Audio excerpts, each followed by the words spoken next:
Assalamualaikum warahmatullahi wabarakatuh. Adik-adik, pada kesempatan kali ini kita akan belajar mengenai bangun ruang, yaitu unsur-unsur bangun ruang.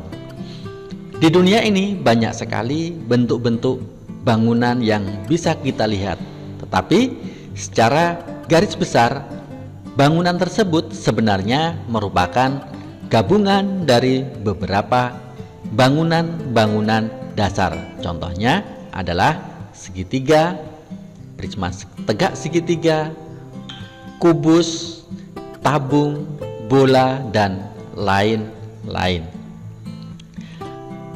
Pada kesempatan kali ini kita akan bahas mengenai membandingkan prisma, tabung, limas, kerucut, dan bola, menjelaskan bangun ruang yang merupakan gabungan dari beberapa bangun ruang serta luas permukaan dan volumenya, mengidentifikasi prisma, tabung, limas, kerucut, dan bola, mengidentifikasi bangun ruang yang merupakan gabungan dari beberapa bangun ruang serta luas permukaan dan volumenya. Baiklah, kita langsung masuk ke materi kita pada kesempatan kali ini. Unsur-unsur bangun ruang. Yang pertama adalah prisma. Apa itu prisma? Prisma adalah bangun ruang yang bentuk dan ukuran alas dan tutupnya sama. Perhatikan, ini ada prisma tegak segi tiga, yang mana tutup dan alasnya sama-sama berbentuk segi tiga. Kemudian ada prisma tegak segi empat atau balok, yang mana tutup atas dan tutup bawahnya berbentuk sama. Ada prisma tegak segi lima, yang mana tutup dan alasnya sama-sama berbentuk segi lima. Ada prisma tegak segi enam, yang mana tutup dan alasnya sama-sama mempunyai bentuk segi enam. Jadi apabila ada sebuah bangun ruang yang mana alas dan tutupnya sama, maka dia disebut dengan prisma.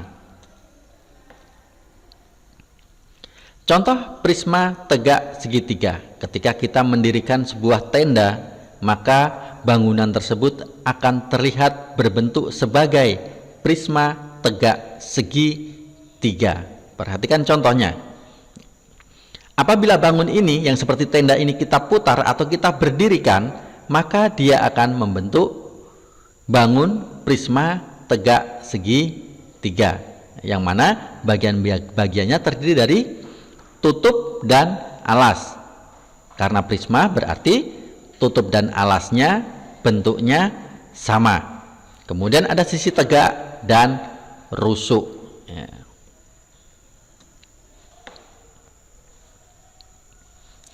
Perhatikan bagian-bagian prisma tegak segitiga berikut. Bagian ini disebut dengan tinggi prisma. Kemudian ada titik sudut yang berada di sudut-sudut, namanya titik sudut. Ada berapa titik sudutnya? 1, 2, 3, 4, 5, dan 6.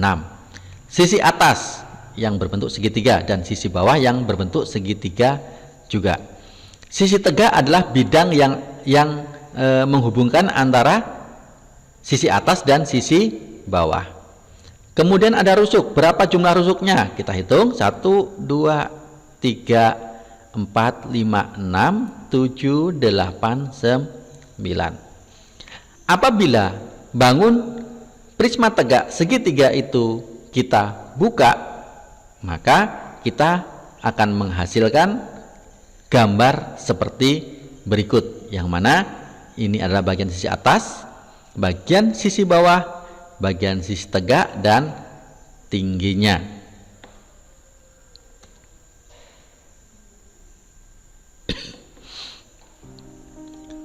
Perhatikan prisma seperti berikut ya. Yang pertama, prisma itu memiliki 5 sisi. Perhatikan pada bagian ini ada 1, 2, dan 3.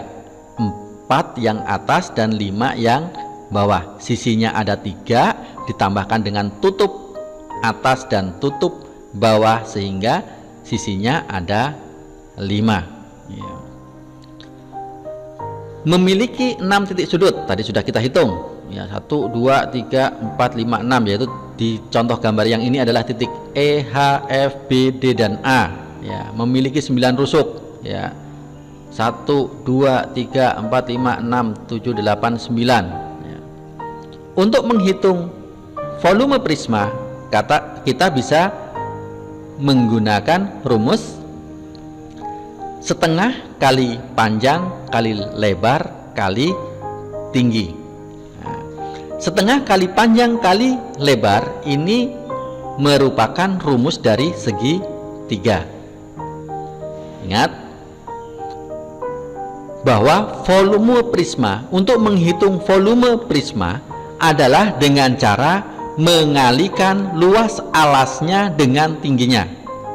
Ingat sekali lagi, untuk menghitung volume prisma maka kita dapat mengalihkan luas alas dengan tingginya.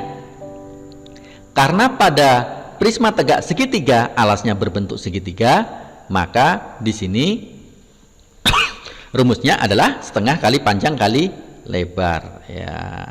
Setengah kali panjang kali lebar. Kenapa kok setengah? Ya karena prisma tegak segitiga itu setengah bagian dari balok. Jadi balok kalau kita belah menjadi 2, kita pisahkan, hasilnya adalah prisma tegak segitiga.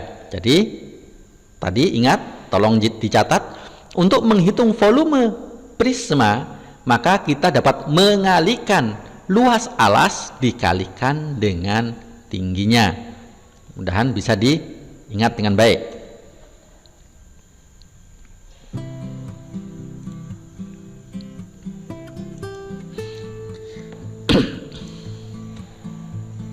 Perhatikan contoh soal berikut. Sebuah prisma alasnya berbentuk segitiga dengan tinggi 18 cm dan sisi alasnya 15 cm. Tinggi prisma adalah 56. Berapa volume prisma tersebut? Diketahui tingginya 18, alasnya ada 15 ya.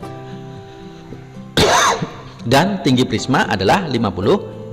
Ditanyakan volumenya, maka volumenya adalah setengah kali alas kali tinggi, karena rumusnya segitiga itu alas kali tinggi. Mengapa tadi panjang kali lebar? Karena tadi merupakan belahan dari balok ya. Maka setengah kali 15 kali 18 kali 56 hasilnya adalah 7560 cm kubik. Jadi volume prisma tersebut adalah 7560 cm kubik. Contoh lagi, sebuah prisma tegak segitiga volumenya 7000 cm kubik. Jika tinggi prisma 28 cm kubik dan tinggi segitiga 25, berapakah alas segitiga tersebut? Nah, di pertemuan sebelumnya kita sudah membahas bagaimana cara membalik rumus ya, di pertemuan sebelumnya. Kalau yang belum paham cara membalik rumus, silahkan lihat kembali video pembelajaran matematika yang sebelumnya. Di situ ada bagaimana cara membalik rumus, yaitu ketika rumus asalnya ditanya volume, kemudian sekarang volumenya sudah diketahui, ditanya yang lain bagaimana caranya ya, ada di video sebelumnya. Silahkan kalau yang masih belum paham. Diketahui volumenya 7000 ya, tinggi prisma adalah 28 dan tingginya adalah 25, tinggi segitiganya ya. Ditanyakan panjang alas segitiga. Ingat, rumusnya adalah volume sama dengan setengah kali alas kali tinggi prisma, yaitu 7000 sama dengan setengah kali alas kali 25 kali 28, maka 7000 sama dengan 350 kali A ya, A ini alasnya, maka 7000 dibagi 350. Kenapa 350? Nah, kemarin sudah disebutkan cara pembalikan rumus. Apabila berpindah lajur, maka operasinya merupakan kebalikannya. Kebalikannya kali adalah bagi. Jadi 7.000 dibagi 350 sama dengan 20. Jadi panjang alas segitiga tersebut adalah 20 cm.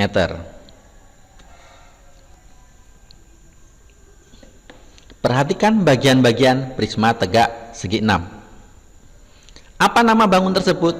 Prisma tegak segi 6. Mengapa segi 6? Karena alas dan tutupnya berbentuk segi 6. Berapakah jumlah titik sudutnya? Kita bisa melihat yang atas titik sudutnya ada 6 dan yang bawah titik sudutnya ada 6. Berarti titik sudutnya ada 12. Berapakah jumlah sisi tegaknya? Sisi yang tegak ada 6 tentunya. Yang tegak, yang ditanyakan hanya yang tegak saja ya, bukan semuanya. Apakah bentuk bangun setiap sisi tegaknya? Bentuk bangun setiap sisi tegaknya adalah persegi panjang atau bisa juga persegi. Berapakah jumlah rusuknya? Rusuknya kita bisa hitung. Yang atas ada 6, yang bawah ada 6, ditambah lagi yang berdiri ada 6. Bisa dihitung sendiri adik-adik ya. Sebutkan nama bentuk bangun sisi alas dan atasnya. Apakah keduanya mempunyai bangun yang sama? Iya. Yang atasnya segi 6, yang bawahnya juga segi 6. Berapakah jumlah seluruh sisi pada prisma tersebut? Sisi tegaknya ada 6 ditambah atas 1 dan yang bawah 1, maka jumlah seluruh sisinya ada 8. Jadi apabila ada pertanyaan seperti ini, adik-adik bisa melihat dan menghitung. Sejumlah segi 6 dapat disusun bersama-sama dengan cara mempertemukan 3 segi 6 pada masing-masing salah satu sudutnya. Ya. Susunan ini digunakan lebah madu untuk membuat sarangnya, karena susunan segi 6 merupakan bentuk yang paling efisien dari segi ruang dan bahan bangunan. Jadi lebah madu saja tahu ya, bahwa segi 6 itu merupakan bangunan yang mempunyai volume besar, tapi material bangunan yang dibutuhkan sangat kecil atau efisien. Lalu bagaimana dengan adik-adik? Bisa enggak membuat bangunan yang efisien, yang bahan bangunannya sedikit tetapi mempunyai ruangan yang luas? Siapa tahu nanti adik-adik jadi arsitek, membuat sebuah rumah yang nampak kecil tapi ketika kita masuk di dalam ruangannya terlihat lebih luas. Ya, itu merupakan tantangan untuk adik-adik sekalian.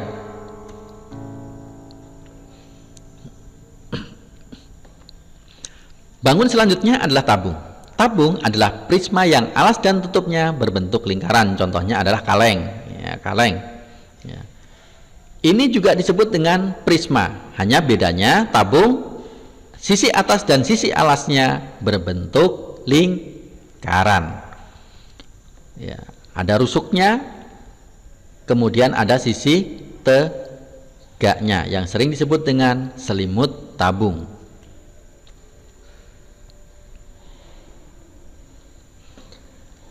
Memiliki 3 sisi, yaitu selimut tabung, kemudian bagian atas dan bagian yang bawah. Memiliki 2 rusuk melengkung, ya, rusuknya melengkung pada bagian keliling yang bawah dan keliling yang atas. Tidak memiliki sudut karena tabung, ya. Bagaimana cara menghitungnya? Sama seperti tadi, bahwasanya prisma cara menghitungnya adalah mengalihkan luas alas dengan tingginya. Seperti kita ketahui bersama, luas alas berbentuk lingkaran.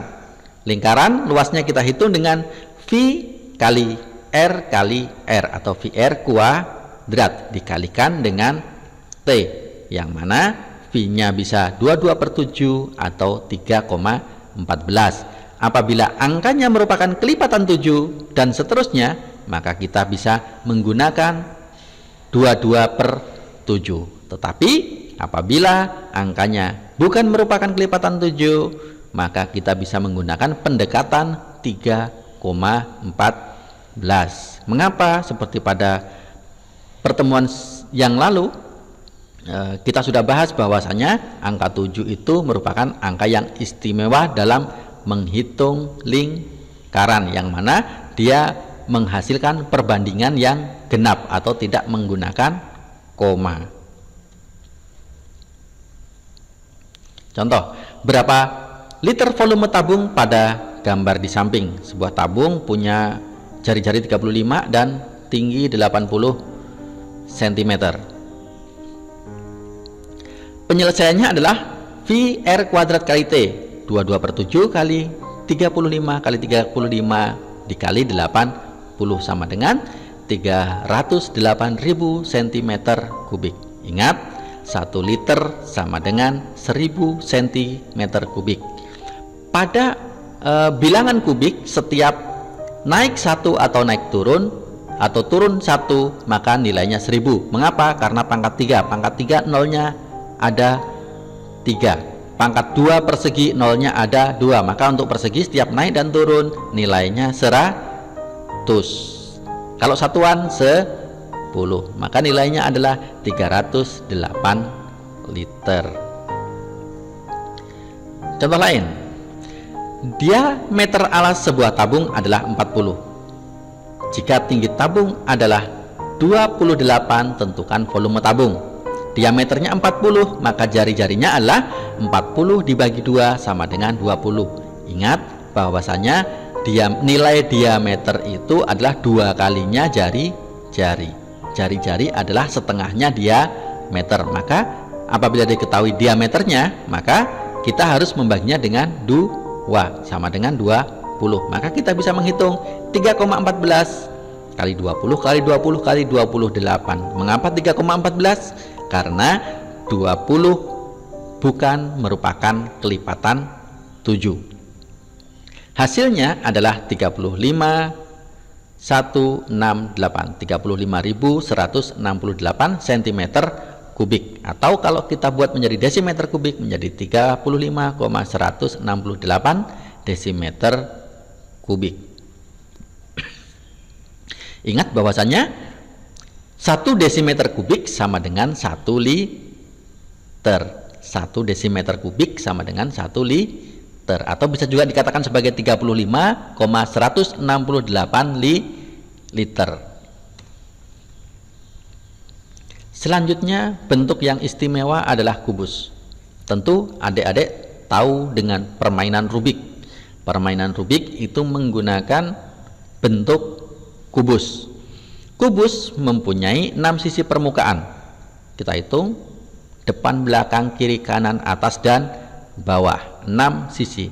Titik sudutnya ada 8. Pada bagian atas ada 4 dan pada bagian bawah ada 4. Jumlah rusuknya ada 12. Yaitu yang atas 4, yang bawah 4, yang berdiri 4. Maka jumlahnya ada 12. Maka untuk menghitung volume kubus, maka kita bisa menggunakan rumus sisi kali sisi kali sisi. Perhatikan contohnya, kalau 1 berarti 1 kali 1 kali 1, ya hasilnya 1. Perhatikan ini ada 2 kali 2 kali 2, hasilnya berapa? 8. Ini kalau kita buka isinya 8. Nah, ini juga sama ya, kita dapat menghitungnya dengan sisi kali sisi kali sisi. Kenapa kok nggak panjang kali lebar kali tinggi? Karena ini ukurannya sama. Kubus itu mempunyai sisi yang sama, maka rumusnya menggunakan sisi, bukan panjang kali lebar kali tinggi. Perhatikan contoh berikut. Dayu dan Siti mempunyai Rubik dengan ukuran sama, yaitu 4 satuan. Berapakah volume total Rubik mereka jika disatukan? Volume sama dengan sisi kali sisi kali sisi. 4 kali 4 kali 4 sama dengan 64 satuan. Karena ada 2 orang, Siti dan Dayu, yang disatukan, maka 64 punyanya rubiknya Bayu dan 64 rubiknya Siti, maka hasilnya adalah 128 satuan. Contoh, Edo mempunyai tempat air berbentuk kubus dengan panjang rusuk 40. Lani juga mempunyai tempat air dengan panjang rusuk 50. Edo dan Lani mengisi penuh tempat air masing-masing. Mereka menggabungkan volume air dari wadah masing-masing. Hitunglah total volumenya. Maka bagaimana caranya? Volume gabungan sama dengan volume kubus Edo ditambah dengan volume kubus Lani. Volume kubus Edo adalah panjang rusuknya 40, maka 40 kali 40 kali 40 ditambah dengan volume kubus Lani, yaitu yang panjang rusuknya 50, maka 50 kali 50 kali 50. Hasilnya adalah 64.000 ditambah 125.000. Apabila ini dijumlahkan, maka hasilnya adalah 189.000 cm3. Kalau kita mau buat ke liter, maka kita bisa mengkonversi lagi ke desimeter kubik ya, karena di sini satuannya senti, maka kita senti. Tapi kalau diminta ke liter, maka kita konversi ke desimeter, karena 1 liter sama dengan 1 desimeter kubik. Baiklah, di penghujung pertemuan kita, sekali lagi saya akan membacakan sebuah pantun. Sekali burung tetaplah burung, bila senja kesangkar juga. Janganlah bingung apalagi murung, dengan belajar pastilah bisa. Wassalamualaikum warahmatullahi wabarakatuh.